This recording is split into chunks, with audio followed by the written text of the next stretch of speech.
Vjetar i kiša su plakali. Ispričaj nam, znači, kako je ta pjesma nastala, kad je nastala, tko je napisao, tko je to složio? Točno se sjećam ko dan danas. Tekst za pjesmu je napisao naš ponajmen Anđer, jel da, u ono vrijeme Čurčić Rudolf. On je napisao tekst jer je bio strašno zaljubljen, ali nisam se mislim da ga je djevojka ostavila, ali to je sada njegova žena. Jel? I on je napisao tekst i onda je on nas zamolio da mi napišemo muziku. Tako da smo muziku u stvari napisali zajednički. Svako je nešto dodao, svako je nešto, sad ajmo ovo, ajmo ono. Tako da se, što se tiče muzike, svi su učestvovali. I Sila, i ja, i Danilo, i svi smo Čuran, tako da smo svi, aj malo ovo ovako, aj malo ovo ovako, i tako da je pjesma nastala zajednički. A tekst je čisto Čuranov. Njegov. Tako da je. Ja sam nekakav aranžman napravio onako na brzaka, u stvari ja sam se prenio kao da bi, što bi bilo interesantno u ono vrijeme, Bee Geesa ili tako neki romantični aranžman, pa sam ja to napravio. Ja sam nju pjesmu skoro i zaboravio, ono sve kad sam čuo i ono me podsjetilo, ali ja sam ju pjevao, mislim ti si taj originalni pjevač. Da, ja sam originalno pjevao, kažem, Čurčić Rudolf je napisao tekst jer je bio strašno zaljubljen, a djevojka ga je ostavila i onda je on u nadahnuću napisao taj tekst i zamolio nas da mi napišemo muziku. I tako da smo mi to zajednički muziku pisali. Ja vidim sad na društvenim mrežama da ljudi to gledaju, slušaju i da su potaknuti baš tom pjesmom i ponešeni i razmišljaju o tom vremenu ponovo. I da stvarno budi krasna osjećanja. I možda bi bilo čak i dobro da, jel bi ti bio voljan možda da probaš to otpjevati u originalu? Pa možda bi mogao probati, ali ja toliko više nemam samopouzdanja u glas svoj, znaš šta, glas je, pa ti to bolje znaš od mene, kao i svi mišići, ako ga ne vježbaš, znaš šta, ja više, mislim, kao da nemam više sluha, znaš. Uglavnom, tu pjesmu što sam ja otpjevao, to je otprilike lijepo preneseno. Jako lijepo, ja se možda bi mogao probati, ali mislim da ja ne bi bio ni blizu, jer kažem ti, glas je kao i mišići, znaš. Ja nisam pjevao 30 godina, znaš. Tako da sam ja nekad probam, ja vidim da sam ja totalka, znaš. Totalka, drugoga to pjevaš, pa to, znaš. Tako da sam ja jako zadovoljan, znaš. Čak sam čerka kaže, pa tata, ne pjevaš ti to, pa ne pjevam. Ali je moja pjesma.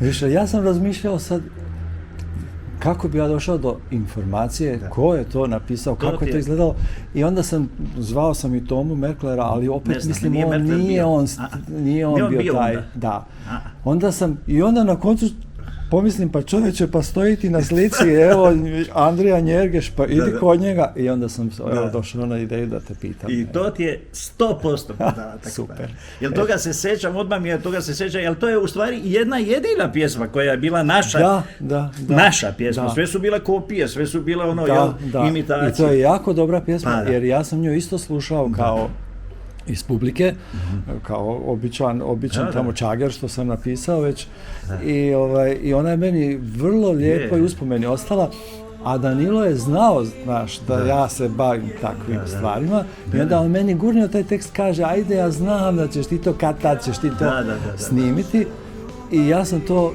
nekoliko puta, zagubi mi se taj papirić, i evo sad sam ga pronašao i kažem, ajde, stvarno da to napravim. Da, ali pjesma je za moj pojam i danas vrijedna za poslušati. Baš što su slušali i čerke i ovi svi koji su slušali, malo su znaš. Lijepa je to pjesma.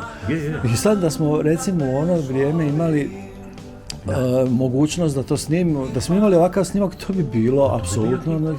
I onda bi nas, znaš šta je, onda bi nas to potaklo da mi i dalje radimo. Da snimamo, ovo je bila čista slučajnost te pjesme, da Čurana nije ostavila djevojka, ne bi to bilo ništa toga. Ne bi bilo te pjesme. On je došao samo valo u tom, jel? I taj tekst, i onda je ajte vi to sada nekako, znaš, onda je Sila počeo, znaš, gitaru, Pa dobro, pa smo mi malo... Čuj, ta pjesma je jako, muzički gledano jako je jednostavna, ali jednostavnost je uvijek bila i najteža forma, znaš, jer ti sa 3 akorda napraviti pjesmu, ostalom Krunoslav Slabinac zbog jedne crne žene, sve su to pjesme s 3 akorda. 3 akorda, ali umjetnost je napraviti pjesmu, ona ima baš finu jednu atmosferu i riječi su jako lijepe. Pa vrlo lijepe. To je veliko nadahnuće bilo, da. Ne mogu se sad sjetiti kako se ona zove, na kraju ona njegova žena postala. Dugo se nismo mi čuli, on je u Zagrebu, valjda čura, ne znam, mislim nikako, je li živ, uopšte pojma ne. Pa i ja isto, dugo ne čovjeka. Ja sam ga zadnji puta vidio jednom, kad sam išao sa vlakom, ja sam bio na Hvaru, pa sam i sa Hvara išao za Vukovar, pa sam na željezničkoj stanici kroz vlak vidio Čurana, ali nismo tako da nismo se nikad ni sreli više. Ne, više neću da te volim, već sutra bit ću sasvim sam. I mada znam da te još volim, ipak pun bola ostaću sam. Vjetar i kiša su plakali onoga dana kad smo se rastali, kao da i oni nisu htjeli vidjeti kraj naše ljubavi, kao da i oni nisu htjeli vidjeti kraj naše ljubavi. Mislim, to je bilo stvarno zlatno vrijeme. Ali što kažeš, ono vreme da je to neko i da smo mi snimili, nas bi to potaklo, možda smo mi imali potencijala za neke pjesme, znaš kako je... Čuj, ova pjesma je prava i ja se, u stvari, ja ne znam kako ja to nisam i prije napravio, ali evo, što kaže, bolje ikad nego nikad.